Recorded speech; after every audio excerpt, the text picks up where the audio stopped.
everyone, welcome back to my channel. So, without wasting time, let's start the fourth part of the story because the third parts of the story we have already learned in my previous video. So, let's begin. In a few months' time, a 10 feet tall flowering bougainvillea was flourishing against the courtyard wall. कुछ समय के बाद फिर से वो bougainvillea उतना ही सुंदर फिर से ग्रो हो गया था 10 feet tall. Uncle Menon said, such opportunities are available for everyone in spite of problems. ऐसी opportunities सबके लिए हैं in spite of problems.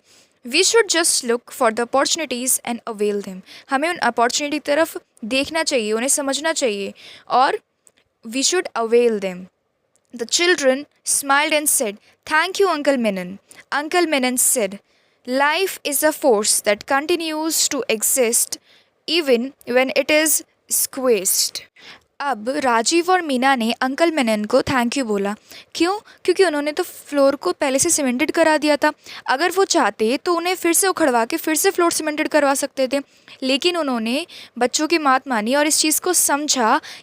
We should respect all forms of life.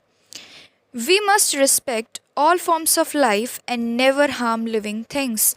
हमें हमेशा सबकी लाइफ यानी सिर्फ ह्यूमन बींग्स की ही नहीं, हमें एक छोटी सी अगर हमारे रास्ते में अगर एक चींटी भी हो ना और हम सोचते हैं अरे चींटी ही तो है, अगर हम चले उसके ऊपर से चले जाएंगे तो वो क्या होगा, इतनी चींटी मर जाएगी तो क्या फ़र्क पड़ता है. बट क्या वो नहीं देख रहे हैं कि उस इतनी सी चींटी में भी लाइफ है, उसकी भी कोई लाइफ है, उसकी भी कोई फैमिली होगी, वो भी तो स्ट्रगल कर रही है और वो भी अर्थ पर ही रह रही है. सो दैट मीन्स कि लाइफ चाहे किसी बड़े क्रिएचर की हो, छोटे क्रिएचर की हो, या हम ह्यूमन बींग्स के अलग मतलब हमसे भी हटके अगर किसी की लाइफ, जैसे मान लो जो टाइनी क्रिएचर्स होते हैं, जैसे मच्छर हो गया, मक्खी होगी, ऐसे क्रिएचर्स इवन उनकी भी एक लाइफ होती है. अगर आप लोग उनको यूज़लेस मानते हैं तो सबको जो भगवान ने ही बनाया है ना, तो जब उन्होंने भगवान को तो हमसे ज़्यादा पता है, तो अगर वो इन्हें यूज़लेस मानते तो इन्हें क्यों ही बनाते. खामखा हमारा जो अर्थ है उस पर स्पेस ऑक्यूपाई करते हैं, इसकी जगह कोई और ह्यूमन बीइंग रह लेता. लेकिन भगवान ने कुछ सोच समझ के ही तो बनाया होगा इन्हें भी.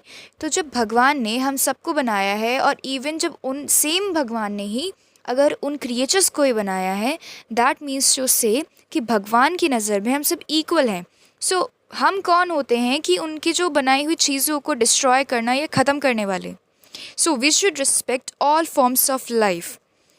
So the children smiled and agreed with them. अब जो बच्चे थे उन्होंने स्माइल किया और उन्होंने भी अपना इस वे में उनको अपने एक्शंस जैसे दिखाए, ऐसे जेस्चर्स दिखाए कि मतलब वो भी उनकी बातों से एग्री करते हैं. Thank you everyone for watching my video, and this is the whole story. I hope that you have gained some or the other information from this story, and I hope that you people have enjoyed this story. So thank you. Meet you in the next video. Bye bye. And yes, please don't forget to like,